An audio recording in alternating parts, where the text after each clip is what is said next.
Super. Et ben voilà. Donc on vous annonce la création de ce mouvement international de psychiatrie citoyenne.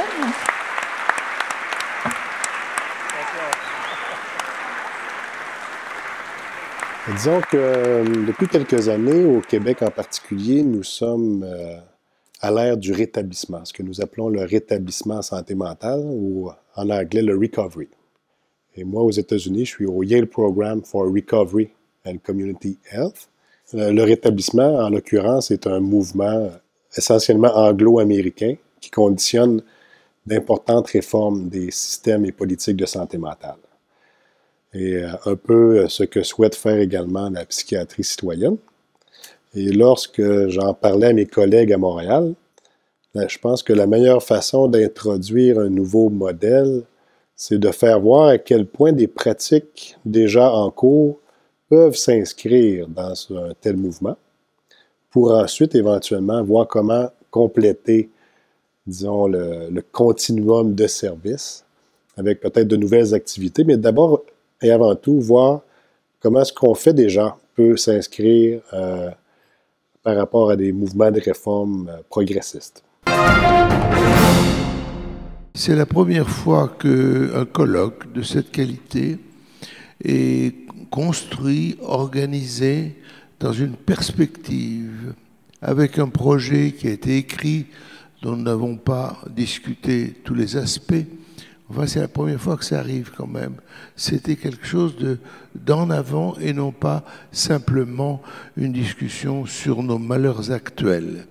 Le mot citoyen, par exemple, manifestement n'est pas compris de la même manière. Pendant, je crois, beaucoup de discussions, la psychiatrie citoyenne, c'était essentiellement par rapport aux malades, aux familles, aux praticiens qui sont là. C'était là, dans ce petit cocon. Comme disait quelqu'un, on est toujours dans le bocal du poisson rouge. Très difficile de voir d'en sortir. Voilà. Or, la psychiatrie citoyenne, c'est pas ça. C'est l'ouverture justement vers le citoyen lambda. On en a beaucoup parlé, mais beaucoup disent, mais qu'est-ce que c'est que le citoyen lambda? Et puis il n'y connaît rien. Alors qu'est-ce qu'il peut dire? Eh ben voilà, c'est justement tout ce pari que les invités au festin nous ont amenés à travailler. Car ce citoyen-là, ce citoyen lambda, il a peut-être beaucoup plus de choses à dire qu'on ne le pense actuellement. Et c'est peut-être votre travail. En tant que citoyen engagé, j'ai croisé la route de Marie-Noëlle, puis de Jean, puis de Bernard, puis de vous. Et j'ai beaucoup appris. J'ai beaucoup appris sur un sujet que je ne connaissais pas. Je voudrais parler au nom des 20% de citoyens présents dans ce colloque, puisque j'ai regardé les chiffres sur le nombre des inscrits. Eh bien, il y a plus de 130 citoyens qui sont inscrits en tant que tels. Et c'est rarissime, je pense, dans un congrès.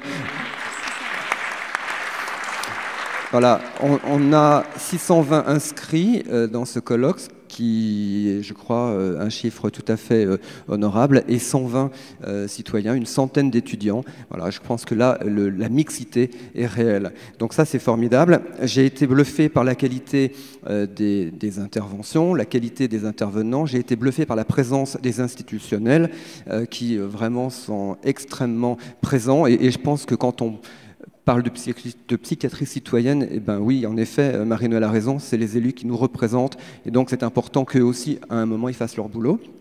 Et enfin, je me réjouis que la parole ait pu être transversalisée, décloisonnée, et qu'elle soit maintenant en mouvement.